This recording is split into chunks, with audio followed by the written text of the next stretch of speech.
it's never a dull day at Women in Manufacturing events. So I'm just here to enjoy. I'm expecting to learn from our chief guests. I want to know more about construction and manufacturing. I am looking forward to be activated for my next quarter. I'm here to learn how she grew her career to where she is right now, and be pumped up. Moving forward, I need to connect more the women leadership. The WIM program recognizes that the need for a safe and interactive space is where women can come together to share challenges, celebrate our wins, and learn from each other candidly and informally without filters. First, thank you very much, and I'm happy. I'm really happy to be here with all you great ladies. This is one thing that I love to do because it inspires me. I get inspired by you, and I put myself on your shoes. People are saying they want to learn, they want to connect, and this is exactly what I did when I was just about 35 years old. Thank you, Isuzu women, for coming in here. That tells you I'm a good boss. Otherwise, this lady will not be here. So thank you for inspiring me. And they've had this story over and over again. But I think every time they hear my story, my journey, it continues to inspire them. So I studied education. I'm a teacher by profession.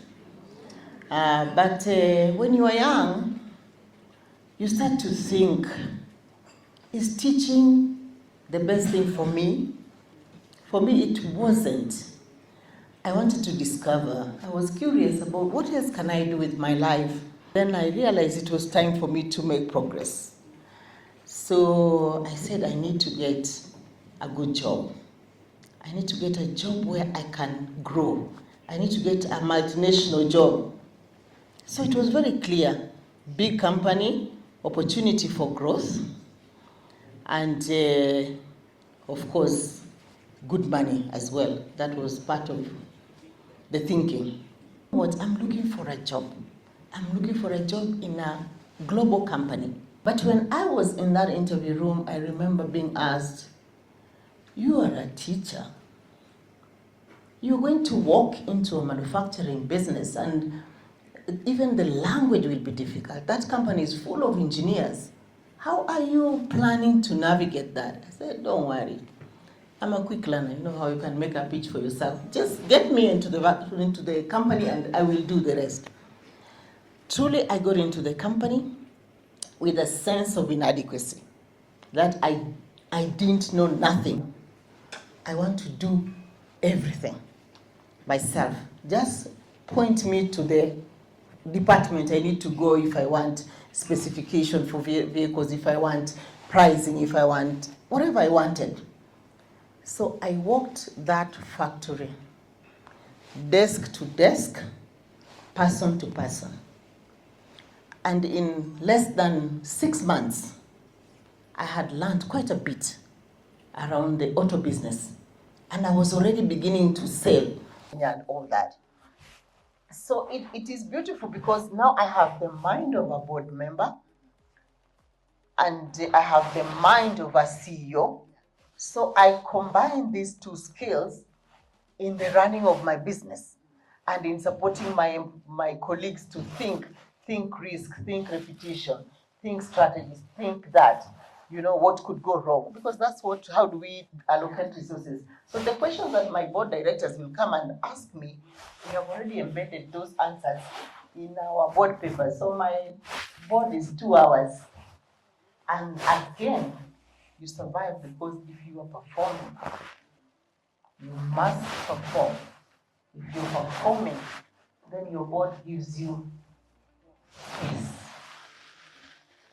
space. Because if you're on top of your game, surely what can they say? But if you're not, then of course, they will deal with you. Institutional knowledge and operations, and we're excited to hear that new thinking. A lot of us are dying with what we read in the books. Today is also an evening to hear what's practically happening in the market, and not just here, but also globally. We've had in the US where systems are really highly tightened, then it can work. Because if you have nothing to work for, what are you actually working for? Belts and nini? You know, you will squander all your money in belts and shoes and all that, then you will still be wanting more money. Remember, when you're employed, hiyo pesa ya employment haitoshi.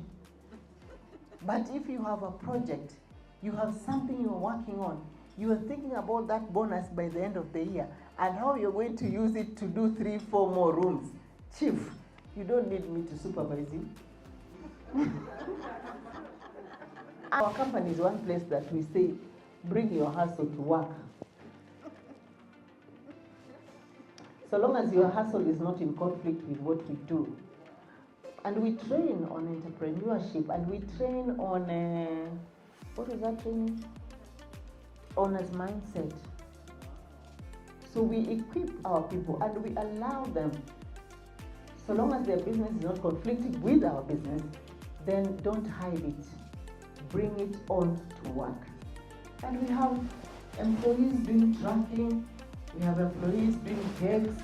Me, I'm a hotelier and a farmer, right? I'm trying to be a farmer. Someone else is running school, someone, you know, bring it on. Because if you have nothing to work for, what are you actually working for? Belts and nini? You know, you will squander all your money in belts and shoes and all that, then you will still be wanting more money. Remember, when you're employed, hiyo pesa ya employment haitoshi. But if you have a project, you have something you're working on, you are thinking about that bonus by the end of the year and how you're going to use it to do 3-4 more rooms. Chief, you don't need me to supervise you.